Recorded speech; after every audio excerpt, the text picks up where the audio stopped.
E ademais, onte luns pola tarde, os concelleiros de Cultura e Turismo do Carballiño reuníanse cos representantes das comparsas para decidir como se realizará o entroido deste ano.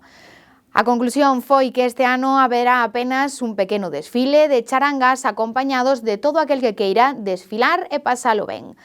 A pesar diso, o desfile de concurso de comparsas será trasladado ao entroido de verán, que será potenciado e para cando se espera que a situación sanitaria sexa mellor. Onte luns pola tarde tivo lugar a reunión dos concelleiros de Cultura Diego Fernández e Turismo Manuel Dacal, cos representantes das comparsas, para analizar a posible celebración do entroido. Dende o Concello agradecen a resposta, xa que acudiron todos os que son habituais do desfile. O acordo xeralizado foi que os desfiles tradicionais con concurso serán trasladados ao entroido de verán.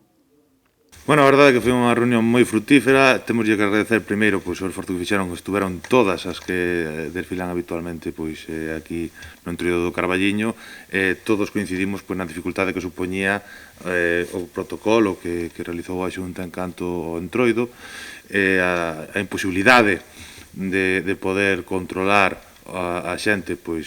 nun día tan multitudinario como é o do desfile do martes, e polo tanto o desfile do martes como o desfile do domingo da Cachucha, o acordo foi que se celebre no entroido de verán. Xa acordamos tamén un pouquiño ter unha reunión para perfilar como vai transcurrir esa xornada. No que respecta ao entroido deste inverno, farase un pasarrúas máis reducido, a título individual, que acompañará as charangas para facer unha animación de rúa controlada, sen concurso e sen carrozas como é habitual. A celebración do entroido deste 2022, a idea vai ser que se faga a título individual, dentro das propias comparsas tamén van a animar a súa xente a que participe, dentro do Concello tamén se vai a levar unha animación musical de forma itinerante, cumplindo tamén co protocolo vixente, e polo tanto entroido vai non haber, o que non vai haber vai ser o desfile tradicional.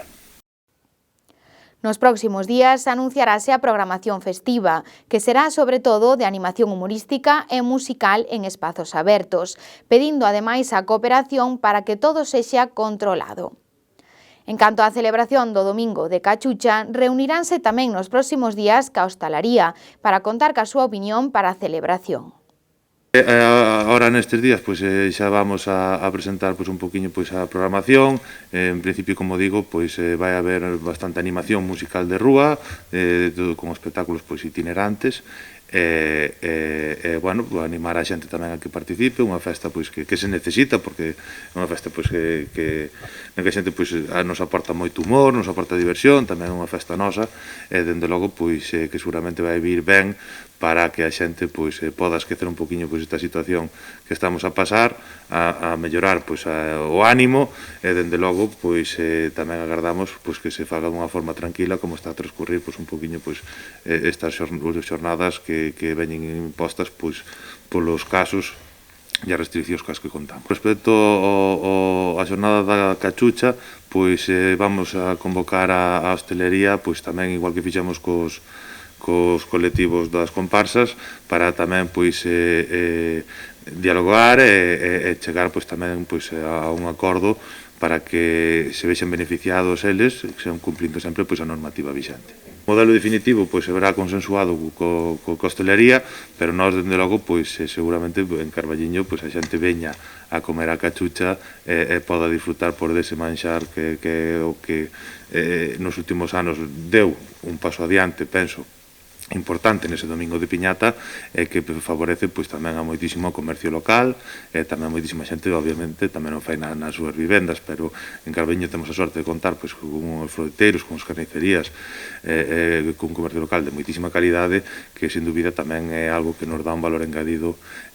para ese plato tan importante como é a Cachucha e o cocido que acompaña.